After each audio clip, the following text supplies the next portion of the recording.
मराठीवरती आपल्या सर्वांचं स्वागत। आपण पाहत आहात बिग टीव्ही मराठी। मी तृप्ती कदम। पाहूया आजच्या ठळक घडामोडी। शेततळ्यात सापडली मगर, वन विभागाने रेस्क्यू करत नैसर्गिक अधिवासात सोडले। सांगली जिल्ह्यातील पद्माळे या गावातील बबनराव चौगुले यांच्या शेततळ्यात 4.5 फुटाची मगर असल्याची माहिती वन विभागाला मिळाली असता वन कर्मचारी आणि प्राणी मित्र यांनी तातडीने धाव घेऊन 7 तासांचे रेस्क्यू ऑपरेशन करत ही मगर पकडली आणि तिला नैसर्गिक अधिवासात सोडून देण्यात आले आहे। पद्माळे येथील शेतकरी बबनराव चौगुले यांच्या शेततळ्यात 2019च्या महापुरानंतर मगरीचं पिल्लू दिसून आले होते। शेततळ्यात कायमस्वरूपी पाणी असल्याने या पिल्लानं तिथंच मुक्काम ठोकला। मासे आणि बेडूक हे प्रमुख अन्न उपलब्ध असल्याने मगरीचा कोणाला त्रास नव्हता। आजूबाजूच्या शेतकऱ्यांनाही या मगरीची सवय झाली होती। मात्र गेल्या 5 वर्षात वाढ होऊन 4.5 फूट आकाराची मगर बांधावर फिरू लागल्याने तिचा बंदोबस्त करणं गरजेचं होतं। तसेच सध्या शेततळ्याच्या दुरुस्तीचं काम सुरू असल्यामुळे मजुरांना मगरीची भीती वाटू नये म्हणून चौगुले त्यांनी वन विभागाला मगरीची माहिती दिली।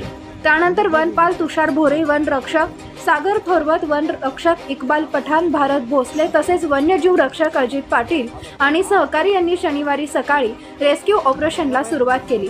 तळ्यात पाणी आणि गाळ असल्याने 7 तास प्रयत्न करून मगरीला पकडले। पिंजऱ्यात बंद करून मगरीला वन विभागाने ताब्यात घेऊन नैसर्गिक अधिवासात मुक्त केले।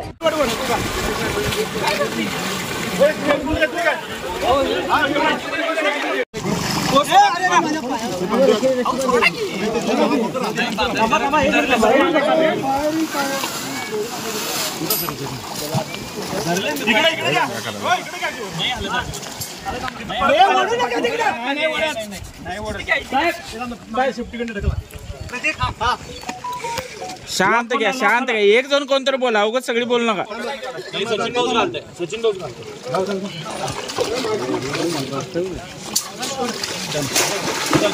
Hello hello hello hello